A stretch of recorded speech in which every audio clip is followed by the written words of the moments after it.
Hey world, I'm Sherry, but people call me Switz. I played Division I collegiate basketball and played professionally in Switzerland and Romania.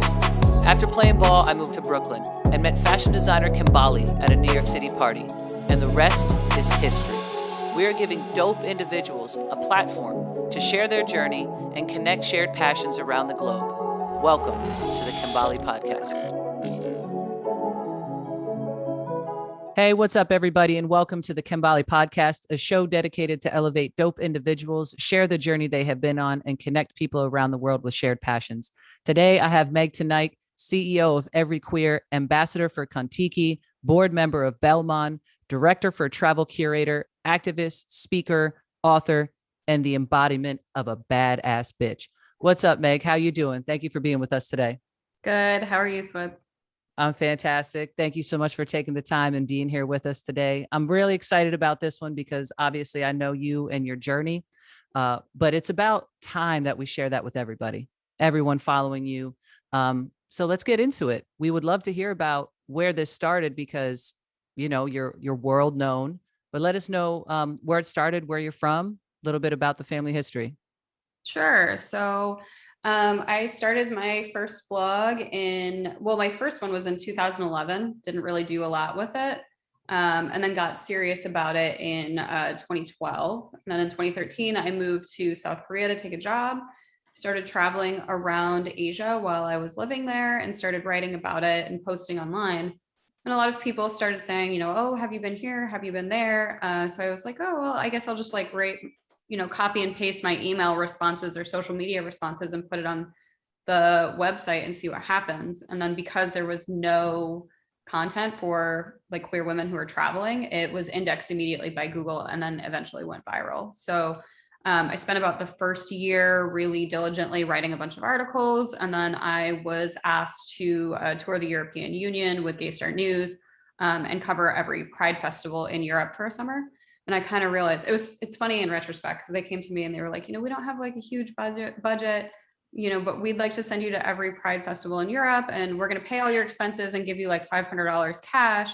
I know that's not a lot. Would you be into it?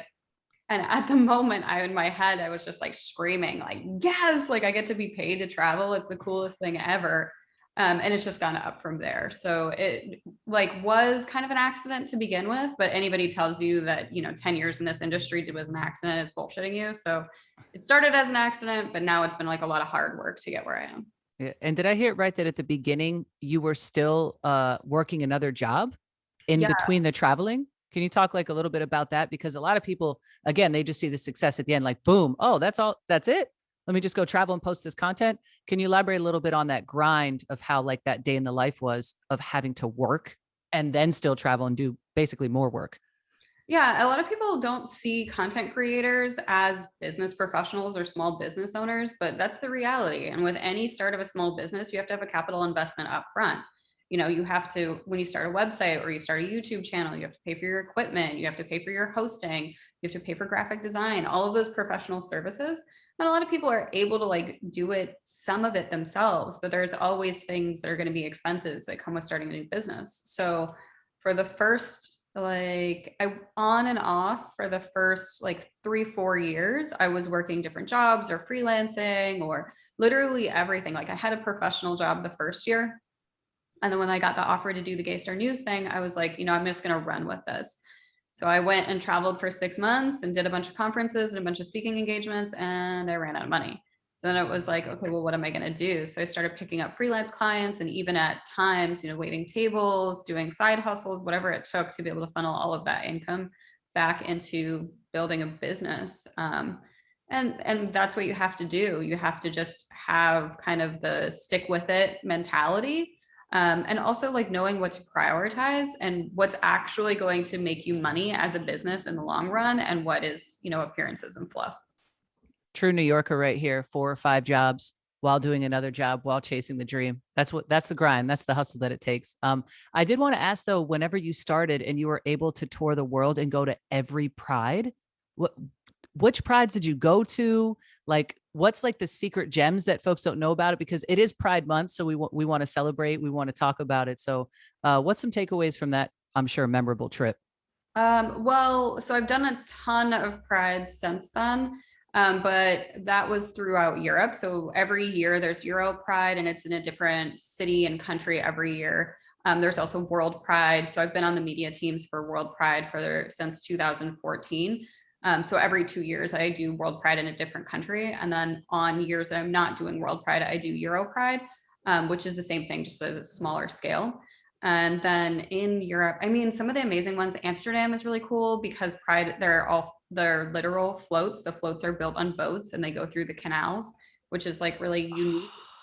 And then on Barcelona Pride's epic because it's just crazy and long, and they have no open container laws. So there's a bar on the float, which is my kind of pride. Berlin is really incredible. Berlin, I feel like, is more like progressive and queer than a lot of the other areas in Europe. So you get to see like a lot of different sides of like the political aspects of being queer in Berlin. I mean, each one is unique and interesting. And then I went to Kiev for one of their Pride festivals, and the Ukraine's not quite where a lot of the Eastern or the Western European countries are. There's Molotov cocktails thrown into the crowd at that Pride.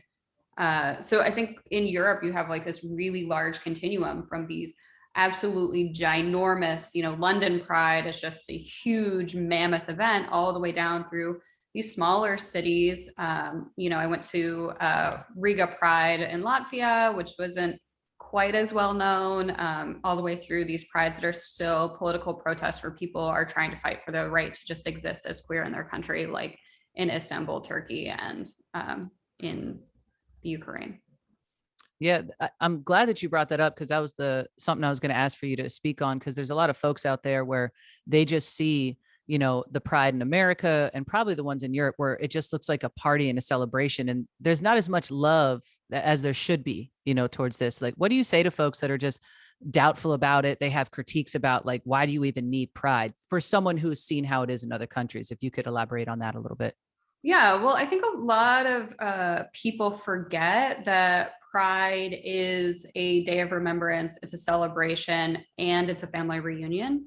I had an article that went viral maybe 4 or 5 years ago, and was reposted by George Takei, that was all about Pride celebrations. It was called "Dear Straight People, Please Don't Come to Pride." And it was basically a list of just like how to act appropriately, things like don't make fun of us by posting photos of gender nonconforming people or trans people on the internet as a joke, which are like pretty baseline things. But in the comments, I actually learned a lot because I don't have a lot of straight people in my life. And I realized that straight people think Pride is just a parade, when in reality, most like queer people, the parade, it happens, but is that like the pivotal moment of Pride? Absolutely not. It's the parties and it's the events and it's the getting together with friends and doing the pregame and all of that stuff. Like that's what makes Pride for the community. And so I think a lot of people forget, when they're only seeing imagery of the, hyper capitalistic, rainbow colored, hypersexualized things that are happening. And they're not seeing the candlelight vigils for lost trans sisters. They're not seeing the LGBTQ family events where people who have LGBTQ families are able to let their kids play together and be like, oh, you have two mommies, cool, I have two daddies. Like those are the opportunities that the media isn't really showing as much as they are showing the over sexualized, over glamorized events. And the images of the Pride events in like Uganda, where people have to cover their face because they're worried about getting murdered for being in a Pride festival, those don't make hardly any airtime. And when you think about it, there's 70 countries where it's still illegal to be LGBTQ and 11 where it's punishable by death. So the experience of people in New York City and London and these big, big Pride events is a very limited perspective in terms of how many people in the global LGBT community there are. Mm-hmm. Yeah. And I'm already like so grateful for the experience in New York. But when you talk about it on the grander scale, it is like we live in a bubble. Some of the things we even talked, those numbers of the amount of countries where it's punishable by death or not allowed. I didn't know that it was still that large of a number, right? Living in New York, you think it's just maybe a few places that are left. So it really does highlight the importance of Pride. Next time, I guess I'll just ask, where didn't you go for Pride? I feel like you just did the entire globe and the entire world. But is there anyone in particular that sticks out as like a most memorable moment you had throughout your travels? I'm sure you've had a ton. So maybe just like top three even. Taiwan. I went to Taipei for their first Pride Festival after they were the first country in Asia to legalize marriage equality. And that was an event. There's a lot of progress that has been made in the Western world, but in Asia, there's a lot of accepting countries who just haven't taken that step into legislation and legalization. So being there and experiencing pride in a different culture, a different language, but still feeling that same energy that you have. I was in New York when marriage equality was passed here, and you could still feel that buzz and that excitement and that sense of progress and that sense of having something to celebrate. And it's one of the things I think is really cool about the global queer community is that it doesn't matter what language you speak, what color you are, where you come from, we have something in common and we can all feel that sense of like pulse and excitement and pride. Yeah. And then because you are in the space of travel, letting people know where they should go, the great pride events and destinations, what do you say to people that why do you even need that space? Like, why can't you just be a travel company? Why do you need to be an LGBTQ plus travel company? Well, for exactly the reasons I said, there's a lot of nuance to the conversation of safety and LGBTQ travel. So yeah, 70 countries where it's illegal, but there's a lot of countries where it's on paper safe, but in practice it's not. And Brazil is a great example. So Brazil is one of the most LGBTQ friendly countries in the world in terms of their policy and legislation, but they also have the highest rates of trans murder, the highest rates of femicide, which is the murder of women. And they have a lot of issues going on in Brazil. Does that mean I'm not going to travel to Brazil? Absolutely not. It's one of my favorite places in the world. But being aware of what the culture is there, what the societal acceptance is there, being aware of all of those issues is extremely important for travelers going to places beyond their borders. Another great example, I mentioned Turkey. I absolutely loved Istanbul. I stayed there for, I think, 6 weeks a couple years ago in the wintertime.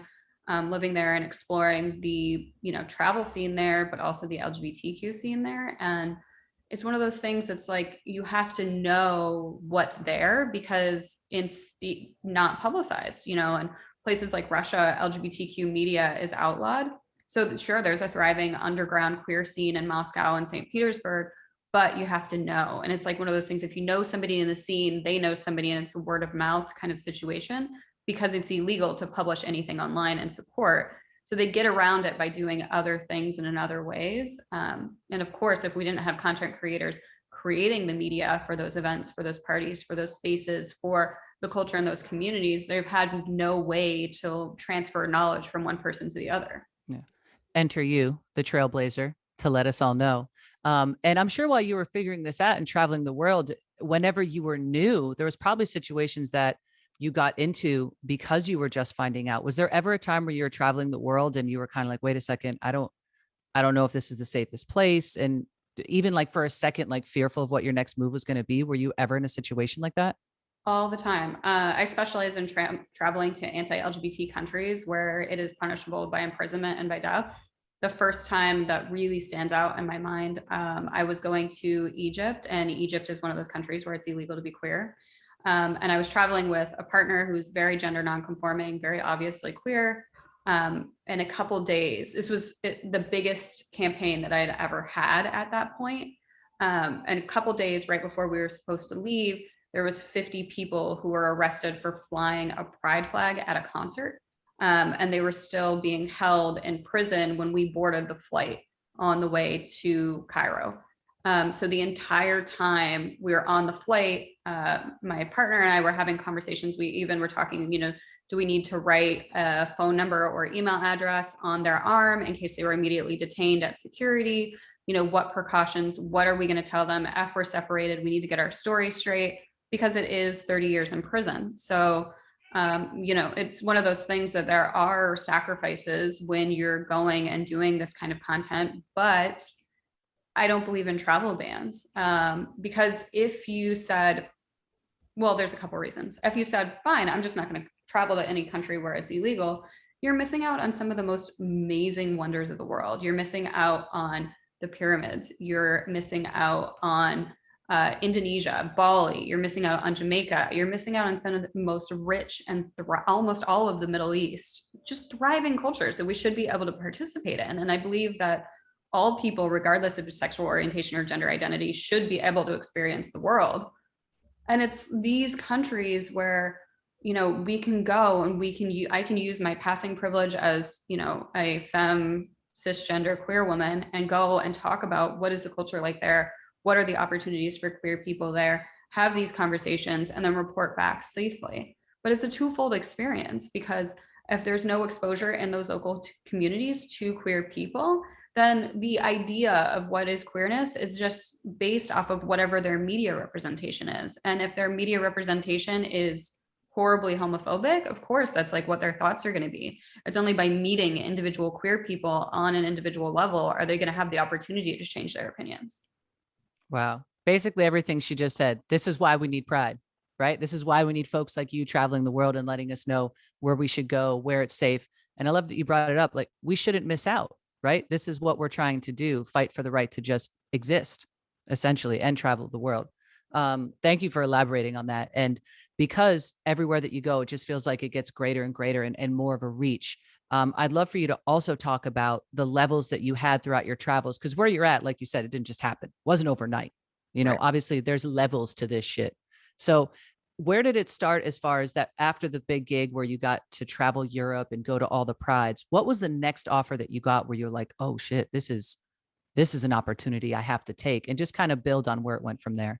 Well, I had started my career as an LGBTQ activist, and I was doing a combination of educational programming and legislative lobbying in the LGBT community. So I already had connections in the industry, and I had the educational background to be able to talk about travel in ways that other creators just weren't at the time. So, like, a lot of the content then and still today would be, you know, like an Instagram photo of like a very like gender conforming, straight passing male and his, you know, maybe friend, maybe cousin, maybe brother. We're not really sure because they're not touching. They're shirtless and then they're like, you know, running on the beach. And that was like the media. And it would be like, you know, go to the Maldives, it's gorgeous. And then, you know, oh, you can also get beheaded.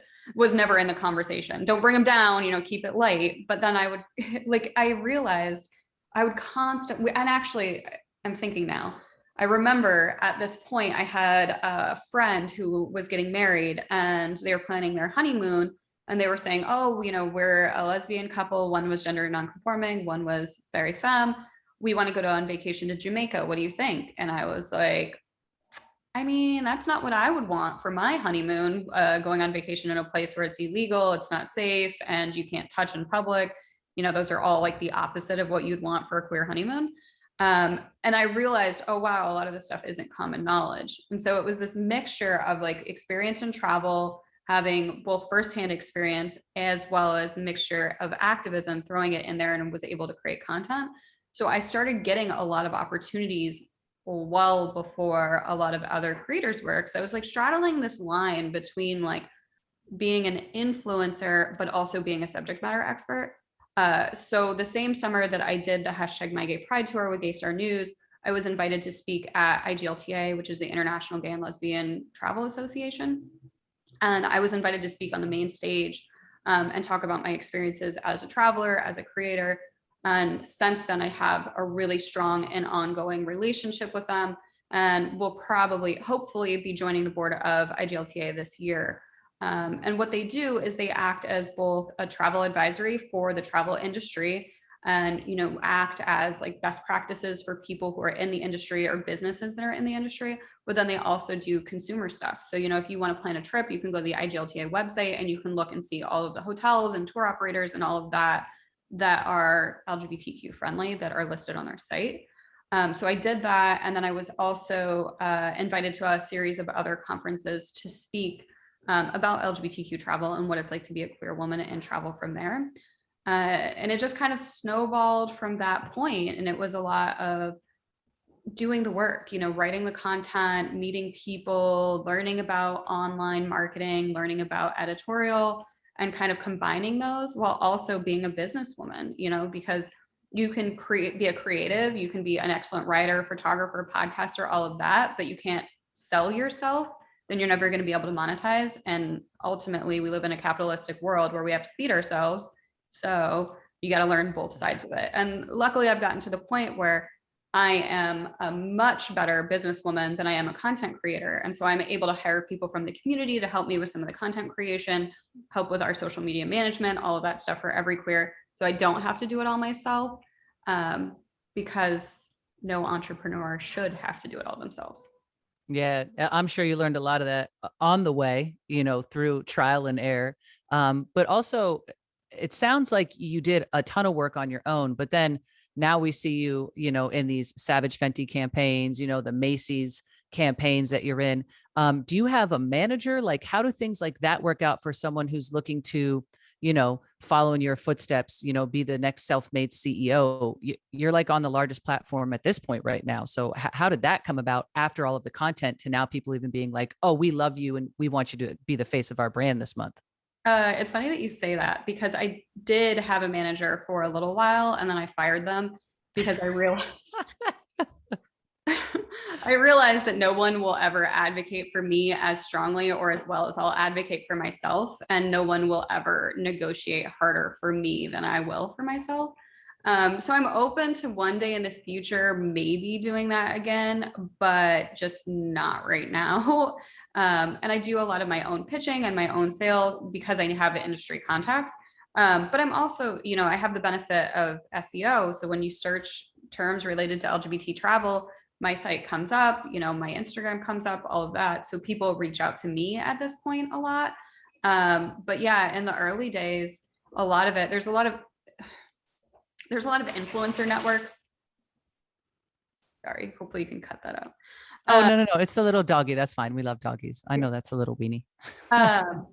In the early days, and there still are a ton of influencer networks where there's kind of a middleman between the brand and between the creator, right? But then what's happening is that influencer network is getting, let's say, $100,000. And so then it's like a race to the bottom for the creator, right? So they go to somebody and they're like, I'll give you $100 if you post this. And then they're like, oh my God, $100, not realizing what they're worth is more like $20,000. And so it's like, until the creative can stand up for themselves and be like, I need to be paid my worth. It takes me this amount of hours to shoot that photo. It takes this amount of hours to upload it. It takes this amount of hours to curate the content. Like, you have to be able to advocate for yourself. And I will always be my strongest advocate. And I think that's a lesson that a lot of people in this kind of field need to take for themselves. Didn't I say at the top of the show, she's a boss ass bitch? Hired my manager, fired my manager. And then I'm going to do this on my own because I know my worth. It reminds me of, shout out to Kelsey, who was on the show before, the shirts that are out now, where it says hire women, pay women, invest in women. Because that is what it's really, facts, right? Mm-hmm. So going into Pride now, because this is it. This is June. This is the Mecca. This is everything that you are basically the expert on. What do you got to say to the LGBTQ community that's just so excited to get back out there? Whether people say Pride are happening or not, it's going to happen. I know we had this conversation the other day, like Pride is definitely happening probably in every city. What's like your little PSA to everybody out there that's excited to get out and celebrate? Well, my PSA is get out and celebrate, do so safely, but also remember that you can support queer businesses other months aside the month of June. Hey. And we have, like a lot of LGBT businesses, mine included. I do most of my business in the lead up to Pride because it's like every business in the world is like, oh shit, we didn't do anything for the gays yet. So now it's time to like slap a rainbow sticker on that shirt. Let's go. Like, if you want to see like something truly homophobic, go to CVS and look at their Pride merch right now. It is like actually offensive. Oh my God. What is it? Like a rainbow paper cup? Well, they're t-shirts, but they look like they were created in 1992 paint, which would be trendy if they had done it intentionally, but it is just a train wreck. And it's like every brand is doing that kind of stuff now, but the businesses, so we're talking like the parties, the DJs, the lesbian bars, all of those things, like they are rapidly closing and declining, and they need our support year round. So yeah, go and have your drinks at Pride, go to Henrietta Hudson's, enjoy yourself, but also maybe, do that in March or do that in September as well. Yeah, I'm glad that you said that. Shout out to Henrietta Hudson, just reopened. So we got to go have a drink there as well too. But then, yeah, because we're talking about the LGBTQ community. What about the businesses? What do you have to say to the businesses where maybe they don't see the return of investment? You know, they don't understand that there truly is a business there. You're someone that probably can pull back the curtain and understand that it's there. What's kind of like your pitch to that? That not only should you invest in the LGBTQ community, but you're going to get revenue for it. Well, I mean, in terms of like the global LGBTQ dollar spend, we would be the third largest GDP in the world. Um, so there's that. There's also LGBTQ women make 27% more on average than straight couples, and it's 32% for gay men. So we also typically only 11% of LGBTQ people have children. So that would mean 89% of LGBTQ people are dual income, no children households with massive expendable incomes. We also travel at 6 times the rate of straight people, buy luxury goods more, also randomly buy pet products more, probably because we don't have kids. So just basically like across entire product lines and across entire demographic lines, we have more money to spend. And we're willing to spend it. We're also incredibly brand loyal. Did you know that Subaru only did one ad campaign that was like kind of gay in the early 90s, and lesbians are still buying fucking Subarus in 2021? Like, I don't even have to like make the joke. The joke tells itself. Every time I see a Subaru driving around New York City, I'm like, probably a lesbian driving that right there for sure.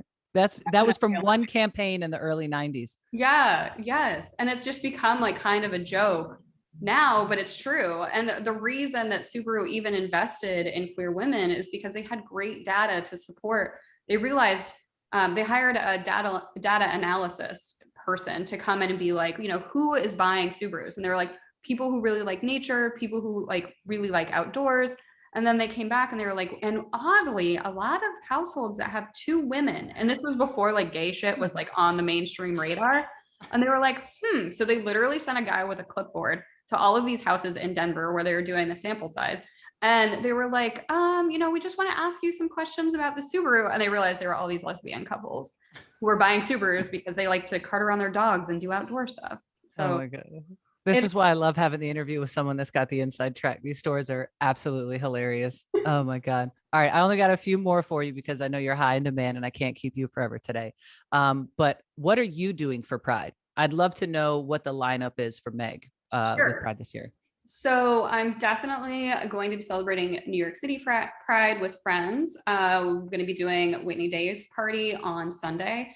I know what's happening, but that information has been embargoed, so I can't give out all the details just yet, but check out her Instagram. She'll be releasing all the information, and you can also find it on Everywhere.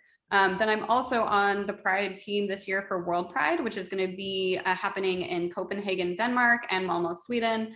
And that is in August. Hopefully the borders will be open. I am fully vaccinated. EU is supposed to be opening on June 7th. So hopefully I'll be able to get in and still participate. And I'm also really hoping to make it to Manchester Pride this year, but you know, we'll see what happens with that. Yeah. And obviously stay tuned for everything that comes in New York City. But before I let you go, I always like to turn it over to you to give some advice, to give a chance for you to speak to your followers, your fans. What is the advice that you would give to them, again, for someone who is trying to make their passion their business, right? Whether it be a creative route, whether it be an influencer, travel blogger, what's something that you would take the time to speak to them for them to start their journey? Don't be distracted by the shiny and do the work, because that's really all that it is. You know, all of the glitz and the glamour, that shit doesn't matter if you don't do the work at the end of the day. And a lot of people think that there's like some like quick magic, like, oh, if I do this. No, it is doing the hard shit consistently every day, year after year, even when you're not getting paid for it, and keep going. And eventually it will come. There's no magic formula. There's no method that you can do. I can't tell you how long I spent focusing on building an, you know, Instagram, doing all the photos, all of that shit. And I realized that's not making me any money. So why am I putting all the effort into it? So you can make the argument for brand awareness or like all of those kind of things, but just because something works for somebody else's business doesn't mean it's going to work for your business. And just because somebody else is good at something doesn't mean that's what you're good at. And I know it sounds like really cliche, but I have close friends who are also competitors in my industry, and I looked at them and I'm like, Once Upon a Journey, they're amazing. Their photography is stunning and you should follow them on Instagram. I am not that person. I'm not like, photography is not what I do. It's part of what I do, but it's not the main focus. And I'm never going to be a 6 foot tall blonde femme couple. Like, I'm me and that's them. And that's great. So it's like, do what you do, embrace what your like magic is, and do the fucking work, because that's what's going to make you successful at the end of the day. It's fine. You might be 5'4", but you got the energy of someone who's like 6'5". And that's 5'4" in heels. Oh, I had to give you the inch because we recording and everything. But I do have to say that the testament to the hard work, and keeping your head down and doing the work, it's true. Just because, as I said at the beginning, not just a fan, this is my friend. And we have missed out on many birthdays, many holidays, shed tears over the time and the hard work. And it just makes it that much sweeter that you're back here now in New York. So I'm definitely going to be, healthy, safe, but definitely still giving you a hug, door, and pride as well too. So yeah, so I'm proud of you. You should be proud of yourself, and obviously all your followers and fans. I'm sure the family. I'm sure everyone's proud of you that's watched that journey. But you did plug some of your friends, so we can't let you go without you plugging yourself. Anybody who's getting to know you for the first time, I'm sure they want to follow you by now. So hit us everywhere, like the IG or the Facebook. You're a CEO of a company. Give us all the handles that we can go follow right now. Sure. So we're going to put all the links in the below or the bio or wherever you're experiencing this, but it's at Meg Ten Eyck, and that's MEGTENEYCK across everything, and at Every Queer across everything. And you can also follow my work on the other side in luxury travel at Travel Curator on everything. Wow. Amazing. Well, go follow everything that Meg just said right now. All of the things. I really want to thank you so much for your time, getting to know you on a deeper level, hearing about your journeys, your travel, the pride recommendations. I really appreciate you. Thank you so much, Meg. No problem, babe. Appreciate you. Okay. All right. So that is Meg. I'm your girl, Switz. I appreciate you tuning into the Kembalii podcast. Everyone go out there, be safe, and have a wonderful pride, y'all. Peace. Thanks for tuning in. Be sure to subscribe to the Kembalii podcast on Apple Podcasts, YouTube, and wherever you listen to your podcast. Also, be sure to follow us on Instagram and Twitter at Kembalii Podcast. Kembalii gear can be purchased at www.kembalii.com. That's KEMBALII.com. And you can stay up to date on merch drops by following the Kembalii brand on IG at Kembalii_. New podcast episodes drop every Monday at 7 a.m. See you next week on the Kembalii podcast.